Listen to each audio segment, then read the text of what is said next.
الو. الو. مين؟ ازيك يا مريم؟ انا احمد. الحمد لله تمام. نعم. توحشتني قوي. طب شكرا. نعم برضو. يا مريم انا اسف. بص يا احمد، هو علاقتنا مش هينفع ترجع تاني. انا اسف.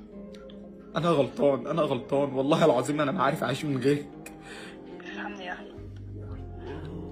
انا مش هينفع كمان. مفيش حاجة يا جماعة في ديننا الإسلام حاجة اسمها صحوبية أو صداقة، هذا محرم. وهذا يعني يا جماعة الكلام اللي بيحصل ده، اللي بيقول لك دي صديقتي أو صاحبتي، ده يا جماعة بيؤدي إلى الفحش وإلى الزنا. الله عز وجل قال إيه يا جماعة؟ ولا تتبعوا خطوات الشيطان. ربنا قال لك لا ما تتبعش خطوات الشيطان. كان ممكن ربنا يقول ولا تتبع الشيطان. ليه يا جماعة ربنا قال ولا تتبعوا خطوات الشيطان؟ لأن الشيطان مش بيقول لك اذني، لا، الشيطان يقول لك انظر للمرأة دي، بعد ما تنظر لها لا روح بقى كلمها وخد تليفونها، كلمتوا بعض، بعد كده قابلوا بعض، بعد ما تقابلوا بعض بعد كده يقع الزنا.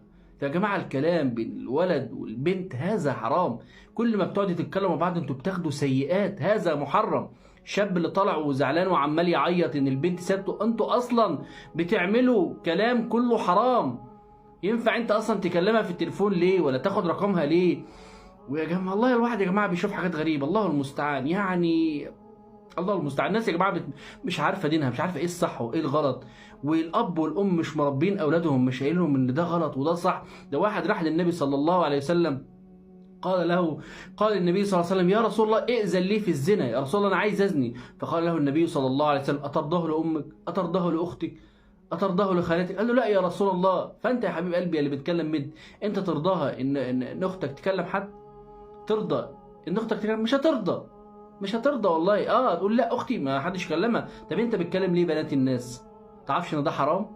وما تعرفش كمان ان ده جهر بالمعصيه، اللي انت لما تطلع كده قدام الناس وقدام السوشيال ميديا وتقعد تكلم البنت وتقول لك لا مش هرجع لك والكلام ده كله، ان انت بتجهر بالمعصيه، اللي انت كنت بتكلم بنت وبتوري الناس كلها ان انا بكلم البنت دي.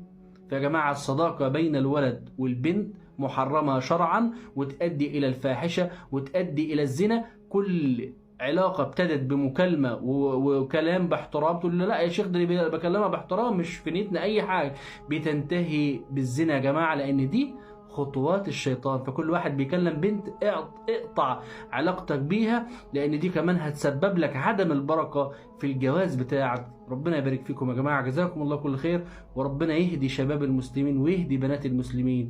امين امين، والسلام عليكم ورحمه الله وبركاته.